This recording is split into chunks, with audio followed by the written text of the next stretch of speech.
We have one of your more recent videos about the situation in Iran. Let's go ahead and play that now. Great. Has now officially responded to Donald Trump's ceasefire request with their own 10-point plan. Here's basically what they said. It's all there, black and white, clear as crystal. You stole fizzy lifting drinks. You bumped into the ceiling, which now has to be washed and sterilized, so you get nothing.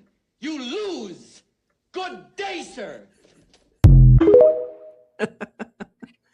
That's really about as good of a summation of what we're dealing with from Trump as I've seen, and quite funny. It talked to us about how you see things going down, because I know, like all of us, we watched the countdown clock for Trump's threat to 8 p.m. yesterday. We started to see the possible off ramp with Pakistan, but we're seeing a pretty big flip flop from him on this. Am I wrong? No, you're totally right. He's a coward and an ignorant person who doesn't understand the rules of engagement. And he didn't write the book, The Art of the Deal. And wherever that ghostwriter is, we really need them to come back so that they can give him better information and maybe some better negotiation skills. I highly doubt Donald Trump even ever read his own book. So here's what happened with why I did that video like that. For the last several days, people have been just on their absolute last nerve when it comes to Iran. And then his Easter message with the swearing in it, and the countdown clock to destroying a civilization, sending him back to the Stone Age, just all of the Congress being out of office, people were on their last nerve. So I had done a video from under the desk, which I'll go back under the desk physically when I feel like we need to have a little safe moment, because that's a visual trigger for people to slow down and sort of like, we're going to reflect. We're just going to talk real quick.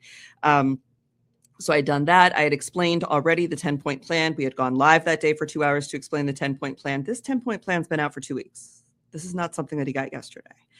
And we had talked about that the 10-point plan was terrible for America. It does all kinds of awful things. In the video right before this one, where I joke about you get nothing, you lose, I had gone through the update of where we were. So I knew that I had responsibly given people the information, but there was going to be some folks who really needed a laugh to change from that period of trauma that we were in and that freeze that we had to it's okay to laugh. And yes, he failed. He got nothing. And I know that'll stick in people's heads. And I know, even though he's saying in the clip, you stole fizzy lifting drinks, you tried to steal uranium and oil, you bumped into the ceiling, you bombed so many of my things. Like, you could easily put together what was going on there. And I think using media in that way is a fun way to help people learn. So that's the way that worked out. Now, when it comes to the 10-point plan and Donald Trump, we knew he was going to claim victory, because that's what he does. It's not a victory.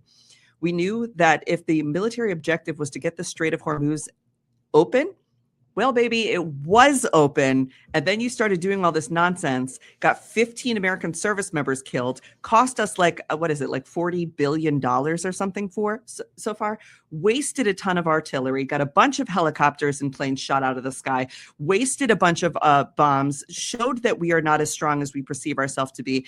It turned a blind eye to Israel doing what they're doing in Lebanon. China and Russia are watching like, go ahead. Spin yourself out like a toddler, and then when you're exhausted, I'll exhaust you further. And then he comes out and says it's a victory. Mm-hmm. It's nonsense. It's not a victory. I don't believe that the ceasefire will hold, because I don't think that this is him and Netanyahu are people that have discipline or care about promises. Donald Trump is famous for a few things: bankrupting casinos, not paying people, and not keeping promises. Why would he keep them to Iran? And then you get the Lego Iranian propaganda come out that shows maybe the reason why Donald Trump backed down is, while he said he was going to bomb their bridges and infrastructure, Iran very clearly can reach our bases in the Middle East. And they showed, we'll go after Oracle in Dubai. We'll go after the Dubai airport, which is major tourism and money for you. We'll go after, the Prince Al Salman base. We'll go after Kuwait. We'll go after your oil and energy. And we know that they can. So I don't think it was Trump tacoing, like they say. I don't think it was that he chickened out. I think it's that he lost. He lost the negotiation. And that's where we are now. Iran is in a stronger place than ever. Our place on the world stage has diminished significantly, and we still must remove him from office. This is a madman who who was joking up until 90 minutes before about creating essentially a nuclear holocaust. Right. There has to be accountability for that. And just because it didn't happen at the last minute, there were many Republicans that even I talked to yesterday who were like, no, I think we're going to have to do something. I think we're going to have to do something. Then when it didn't happen, they were like, well, maybe not. And I'm like, stop being a coward. Mm-hmm.